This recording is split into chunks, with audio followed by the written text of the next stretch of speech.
Hi, I'm Chris Giamo, and at TD Bank, we believe all citizens need to be informed about the important financial issues that affect their daily lives. That's why we're proud to support programming produced by the Caucus Educational Corporation.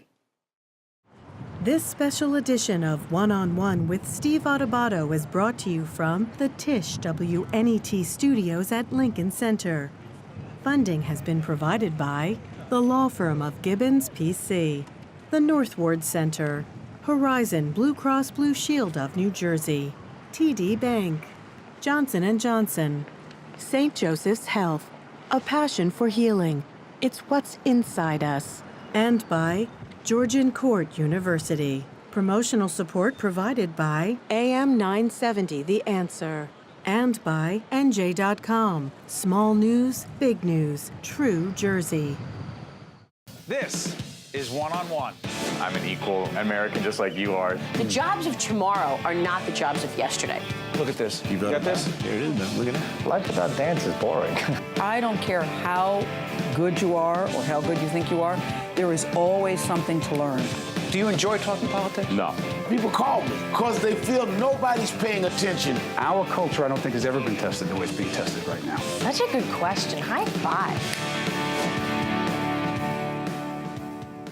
Hi, I'm Steve Adubato, coming to you from the Tisch WNET studio in the heart of New York City. Lincoln Center. It is our honor to welcome one of the giants in our industry. John Avlon is a senior political analyst at CNN. You see him on New Day every day doing reality check when there's not a lot of reality to go around. And also the author of the book, Washington's Farewell, The Founding Fathers' Warning to Future Generations. John, good to see you. Good to see you, Steve. Thank you. What time are you up in the morning to do? Oh, God. Get up around 4:15. You know, roll in the studio a little after 5. Describe New Day for folks. It's CNN's morning show. It's, Ali Camerata and John Berman are the anchors, and it's a sort of smart, substantive, hopefully I think it's younger and funnier than a lot of the competition, but it's rooted in real reporting, which is one of CNN's great assets. You know, it's not just an opinion show. We'll get some salt and pepper in there, but it's about the substance. It's about fact first. So let's be clear, folks. We always are upfront about when we're taping, even though we think we're evergreen.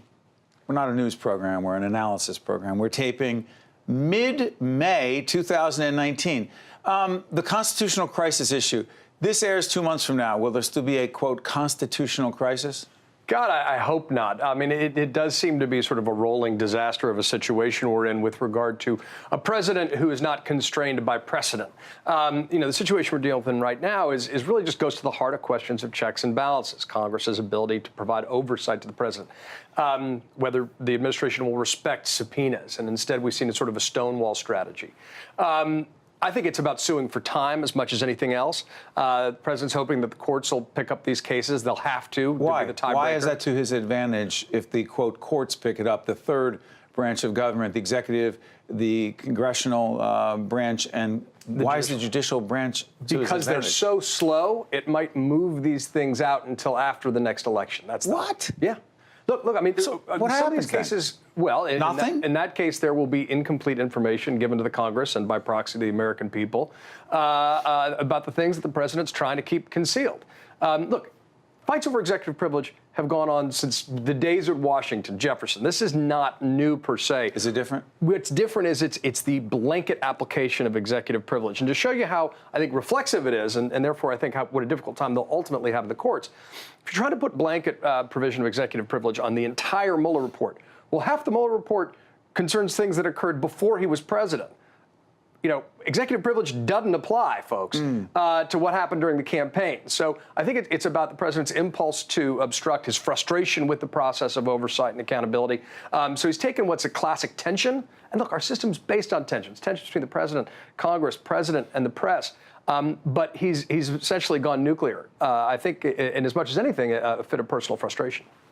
So the president tweets all hours, continues to do that. Yeah. Talk about evergreen. I don't expect that to change anytime No, that's soon. not going to change. To what degree do you see, John, not just as someone in the media who's an analyst, but someone who tries to break things down on reality check every morning on a new day? To what extent is the president driving the agenda for the media as opposed to those of us in the media, whether on the public side, and by the way, we should disclose that John's wife, Margaret Hoover, is the anchor of Firing Line every weekend here on PBS. My far better half. She was great. She was also, check her out on our website. You can see that broadcast. But whether you're on the public side or the commercial side, to what extent should we in the media be saying, all right, the president tweeted that, he tweeted something else, it may or may not be true, often not. We decide what should be spoken about, as opposed to he tweets, we respond. Yeah, look, I think it's important to not simply be reactive. That said, news is what's new. And he's the president of the United States. You can't ignore the president. What you can do is show judgment. But there's a slippery slope with regard to normalization. Let's just take the question of the president saying something that's not true, whether it's a lie or falsehood or and you can parse those things. Lie usually involves intent. Washington Post, for example, says he's clearing in on 10,000. That's a land speed record, people. 10,000 lies or mistruths through the course of his term to date. If we stop calling those out, because we say, look, everybody knows the president doesn't have much fidelity to facts, we effectively normalize it. So the key, I think, is to be able to walk and chew gum. You're going to be reactive to some extent. He's the president of the United States. It's our job as journalists to make important stories interesting. And that means the tail can't always walk the dog. We need to make sure we're focusing on the things with a sense of the broader horizon and not just being reactive to the sort of radioactive squirrels that run around us and distract us in the short term, because sometimes that distraction can be a technique to manipulate press coverage in upon itself. To what extent does the coverage on cable news, and I'm not going to lump CNN, MSNBC, Fox, everyone together. I appreciate that. Okay. Our folks who come in from the other networks say the same thing. To what extent are we driven by the quote-unquote the horse race with 20 Democratic candidates for president going to 2020, the president clearly running for re-election? To what extent is the horse race driving it versus substantive issues, regardless of who the candidates are, but the issues that affect the American people? Look, there's always a marriage between personality and policy. I do think, though, that we get distracted by horse races that don't have anything to do with outcomes, let alone what they're proposing to the American people. Because? Well, I think because you get a new poll, it's a bright, shiny object. It gives you a sense of what's happening right now. It's a sense. It's a snapshot in time. It's better than depending on, visceral, here's what I see on Twitter, per se. But I think one of the mistakes that was made in the 2016 coverage, there was, for example, too much focus on national polls, not enough on local that will determine the electoral outcome. I think it's incumbent upon us to talk about policy, though. And if you talk to folks, they care about the policies that affect their own lives. And again, this falls into the bucket of it's our job as journalists to make the important stories interesting. And that's one of the things I try to do on Reality Check. We've been doing deep dives into policy proposals by the candidates. Such as, give folks a sense of it. Cory Booker's gun proposal, just this past week in the wake of, we've had 15 school shootings in 2019. We've had 243 school shootings, not including colleges, since Columbine 20 years ago. So this is something that affects people. And again, talk about not giving into normalization. It's not normal for kids to fear being shot up by other kids in school. That's why government exists. Now, you can do things consistent with the Second Amendment. We can have great debates about it. We can have great debates about the way folks in urban and rural communities have a different relationship with guns. But we should also talk about the policies that are being put forward. We should talk about proposals about, free college proposals being proposed by some Democrats and what it will has to be given up in order to do that. The trade-offs. And who winds up paying for it. Exactly. And that's key. Let me push back. I'm sorry for interrupting. Sure, no, not at all. Someone says, or people say, well, why don't you just give people what they want? Why don't we just figure out what people want us to talk about and talk about that, as opposed to, I know it's not black and white, as opposed to, we think you need to try to understand this because it affects our lives, or if not your life, those around us and our overall society, even if, quote, you're not interested in it. Look, there's a balance. Or is that our job on PBS? Look, if you get a tote bag, then I think. Okay, I knew the tote bag was coming up sooner or later. First of all, thank God for PBS in all seriousness, because there needs to be a place where people can go and get quality programming and educational coverage that's not necessarily being covered every place else. The danger, if you look at the history of democracies, the history of humanity, the danger is that coverage left to its own devices will move towards bread and circuses. It will move towards, which is the old Roman phrase for things that can distract people and keep their eye off the ball of being an active citizen of a real republic. And that's not a spectator sport. You got to get involved. But George Washington always pointed out, enlightened opinion is necessary to a self-governing society. Enlightened opinion. And that's part of our job as citizens and journalists. But it's really part of what journalist charter is, and why the Constitution doesn't mention political parties. It does mention journalists. It does not mention It parties. does not mention political parties. Put this in context. Washington's farewell, the Founding Fathers' warning to future generations, written what year? It was written over 4 years, and it came out in January of 2017, on the day, actually, of Obama's farewell address. Why is it still relevant or more relevant today than ever before? Washington's farewell. This is a prophetic document. It was the most famous speech in American history in the early days of the Republic for the first 100 years, more widely reprinted than the Declaration of Independence. It was civic scripture. And what Washington did, basically, is he laid out warnings about the forces he feared could destroy our democratic republic. And wait for it. Such as? Top three: hyperpartisanship, excessive debt, and foreign wars and foreign influence in our domestic debates and elections. So it just goes to show you one of the reasons why it is so important to study history, because history keeps repeating, and we can either be ready for it and a little bit wiser. And I think when we ignore things like the warnings from the Founding Fathers, we do ourselves a real disservice, because we don't see challenges coming that come to the heart of who we are. We've got to hand this society better to the next generation. That's our job as citizens. And we can't do it if we're cut off from our history. It's about enlightened opinion being necessary to a self-governing society. One more follow-up question. Yeah. If the president continues, which you may well do, call a whole range of what you do, what we do, and what others do in the media, quote, fake news, what concerns, if any, do you have, John, about the long-standing, the long-term impact of that on our overall society, and also how most folks view what we do and why we do it? We got to push back on that unapologetically, because it cuts to the heart of what it means to be a republic. We have independent institutions, the press, the judiciary, law enforcement, that keep everything held together in our society. And if we start buying into a phrase that is designed to discredit facts, this isn't in an era of partisan media that's aided it, that becomes really dangerous existentially for the republic. So we got to insist unapologetically on a fact-based debate. We cannot be, Ed Murrow once said, we will not be led by fear into an age of unreason. That's basic. And we can straighten our civic backbones and say that real clear-eyed. There are efforts in disinformation efforts that circulate on social media like never before, but they're old playbooks. They're old playbooks designed to confuse people, to muddy the waters between fact and fiction. So there is a real, clear and present danger from it, and an obligation we have to step in and stop it. I lied. I got another minute. At home, conversation between you and your wife, Margaret Hoover, right here on PBS, Firing Line. Check it out on the weekends. Talk a lot about politics and media, or not?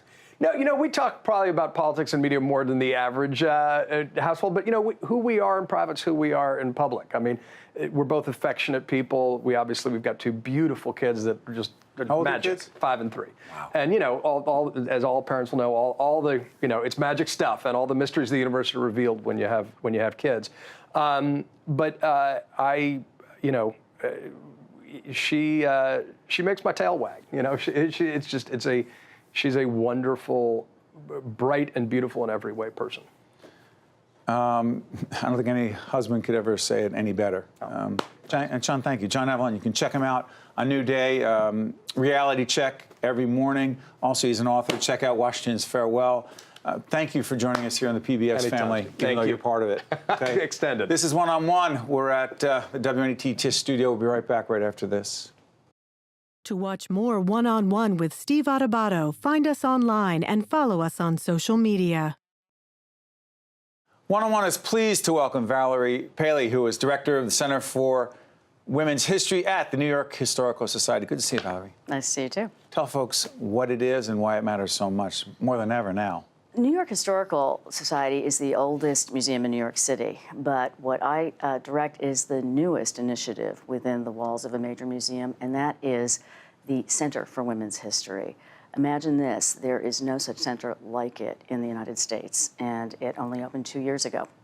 Let's do this. We're going to run some pictures of different women. Do me a favor, Georgetta, could we, in fact, put up some of those pictures, and I'll let Valerie talk about why these women are, in fact, featured at the Historical Society of Women's History. Who do you have first? Dolly Madison. People hear Dolly Madison, but why is she so important to our history? Well, I mean, when you think of Dolly Madison, you think of maybe ice cream. That's right. Or the idea of the hostess with the mostest. But in fact, she has been given short shrift in the historical narrative insofar as she was deeply political, and without her, James Madison couldn't have succeeded the way he did. So our exhibition, which was the inaugural exhibition 2 years ago, was called Saving Washington, partly because Dolly Madison saved the portrait of Washington during the War of 1812, but really more because Dolly and women like her, wealthy, not wealthy, made the Constitution work on the ground. They saved this aspirational notion, which was Washington in the early 19th century. How much the suffrage movement, how much is that a part of the exhibit? Well, you know, what we do is partly exhibition work, but we also do a whole lot of other things. We do public programs. We do K through 12 curriculum in women's history. We do a collecting program. Billie Jean King has given us her archive, which is a real thrill for us. We also have great scholarly fellows working in this program. So it's not just an exhibit. It's a whole center and a suite of activities around women's history and making women's history mainstream for the public. But I'm curious, in the age of the Me Too movement, and people are running for president right now, there are a fair number of women. There are more women in Congress than ever before. Not enough. Now more than ever? In a way, yes. I mean, it's about time. I think that we started this initiative about 4 years ago. It took some time to get it up and running, before Me Too, in fact. So I think it was in the zeitgeist. But by the same token, Me Too has helped propel our work and in many ways make it that much more relevant to the public. Because everyone's aware of the fact that women have been underserved, underrepresented, and women are helping the cause in that it's in the news, it's in the air. Let folks know where they can go to see a lot of what's going on, even though you're all over the place, but the main Our headquarters operation. are on 77th Street in Central Park West here in New York City. We also have a great online presence, and that curriculum I mentioned, Women in the American Story, is a national curriculum, and it's available free online also. Yeah. So when we talk about women's contribution to our country, who we are, why we are where we are, how hard is it to have that conversation across the country? I don't mean just here in New York City and the New York City culture, if you will, but across the nation. To what degree are folks genuinely interested in that? Well, look, women make up 51% of the population. So women, you go out into the street and women are walking, men are walking, people of all genders you encounter them in daily life.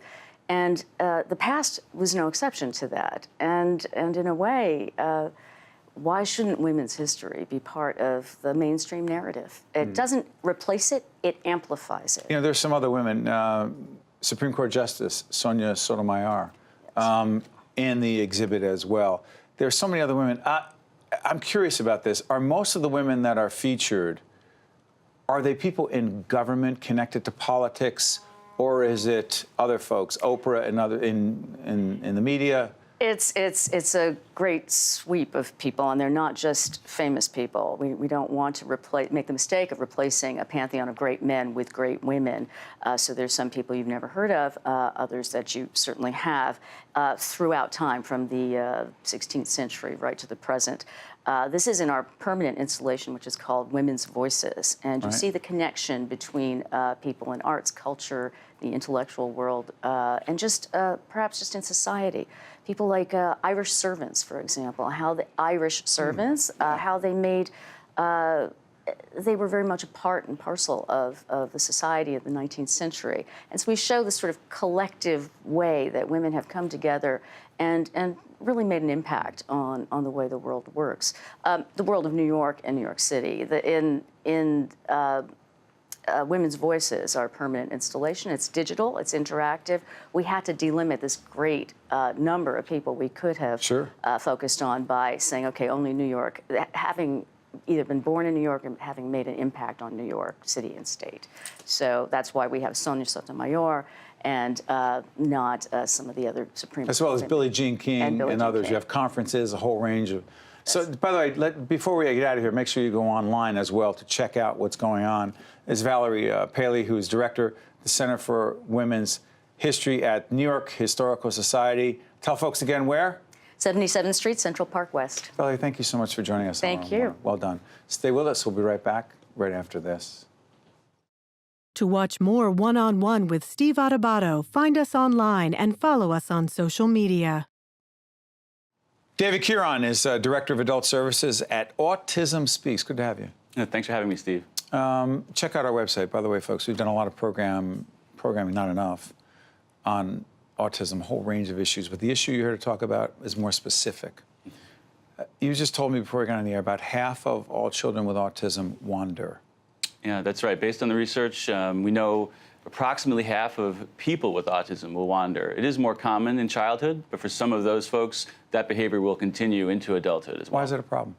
Well, you know, people with autism in some cases have kind of a lack of appreciation for danger, for their personal safety. And what we know is, unfortunately, 90% of deaths that occur as a result of wandering amongst children with autism is due to drowning. So unfortunately, so many of these episodes end in tragedy. So, does Autism Speak work, do you work to try to stop them from wandering?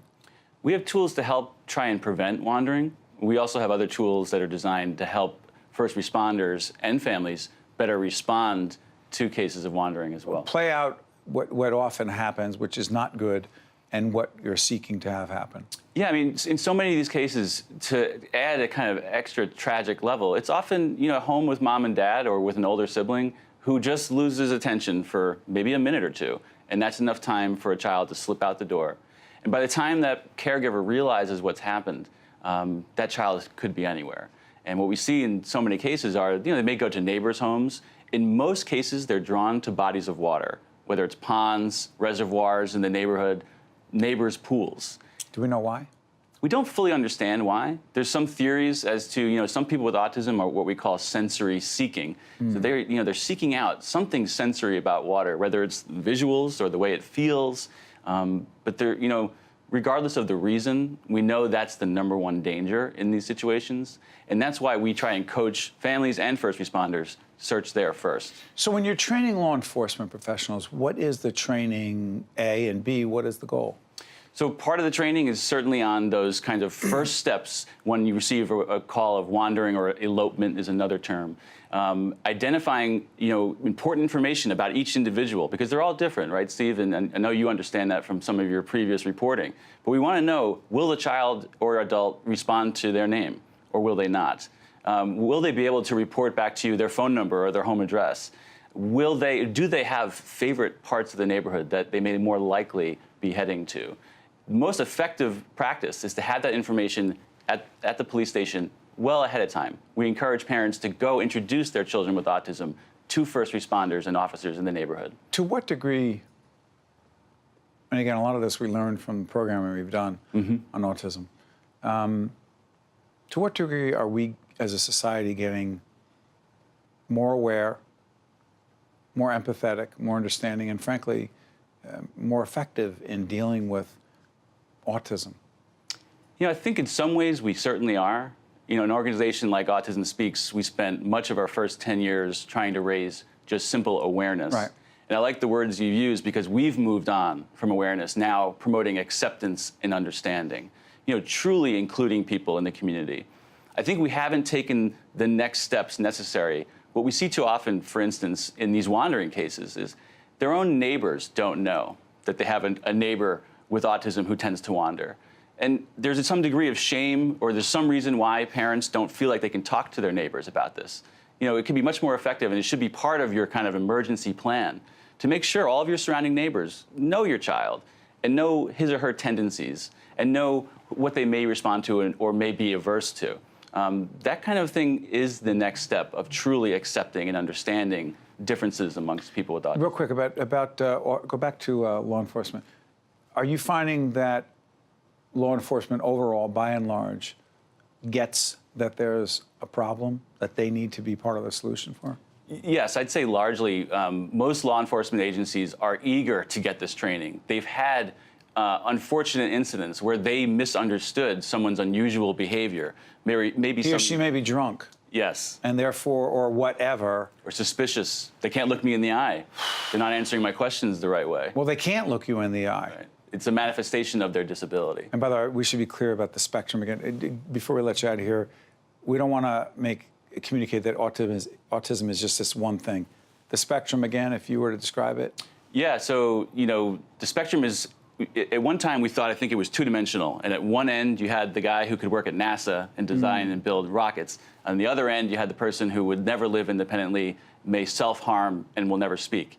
Those people certainly exist. But the spectrum is actually a much more complex, three-dimensional, multi-dimensional construct.